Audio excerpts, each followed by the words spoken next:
Комфортна і сучасна. Такою буде оновлена актова зала у школі номер 1. Вже з 1 вересня в ній проводитимуть шкільні свята, заняття з хореографії, репетиції та вистави. Капітальний ремонт цього приміщення добігає кінця.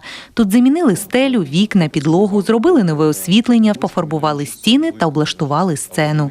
Розпочали ремонт ще торік. Тоді, перед початком нового навчального року, на даху у плитах перекриття, що розташовувалися над актовою залою, виявили тріщини. Проблему даху усунули, а разом з тим і зробили капремонт приміщення, якого так давно потребував заклад. Були пошкоджені плити перекриття і стеля протикала. За рахунок цього була пошкоджена і підлога, а в принципі стільці, які були в нашій актовій залі, вони ще пам'ятають моє дитинство. Протягом минулого навчального року відбулись серйозні такі будівельні роботи з укріплення стелі.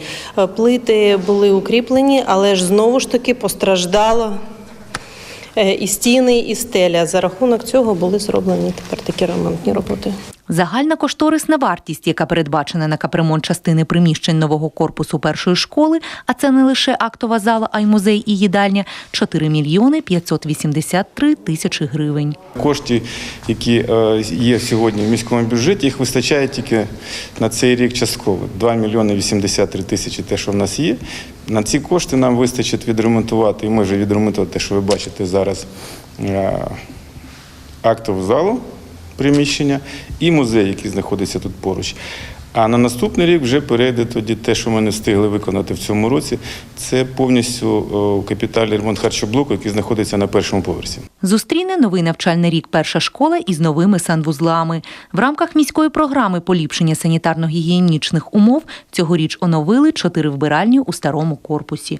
Одну з них обладнали спеціально для учнів з особливими потребами. Востаннє, напевно, після Другої світової, як були відновлені мережі, от відтоді вони не оновлювалися. І в якому вони були стані, ви можете собі уявити. Навіть десь є фото фрагменту труби, яку можна було просто брати, отак от пальцями відламувати, знаєте, як шоколадку фактично. Тому такий ремонт, він був дуже на часі.